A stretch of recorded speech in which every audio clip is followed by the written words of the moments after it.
Sahuwala forward sports के सामने साहूवाला गांव की तरफ जाते हुए बस खाई में गिर गई। जोया न्यूज़ प्लस रजिस्टर्ड के शहजाद जोया की रिपोर्ट के मुताबिक सियालकोट वजीराबाद रोड पर अड्डा साहूवाला के करीब फॉरवर्ड स्पोर्ट्स के सामने शादी में जाने वाली बस यू टर्न लेते हुए 3-4 फुट गहराई में जा गिरी। बस में सवार लोग वलीमा में शिरकत के लिए जा रहे थे। बस साहूवाला से संबड़ियाल मैरिज हॉल जा रही थी।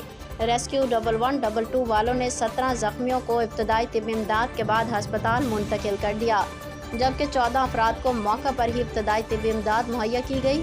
अभी तक किसी जानी नुकसान की कोई इत्तला नहीं मिली। थाना एयरपोर्ट पुलिस मौका पर मौजूद है।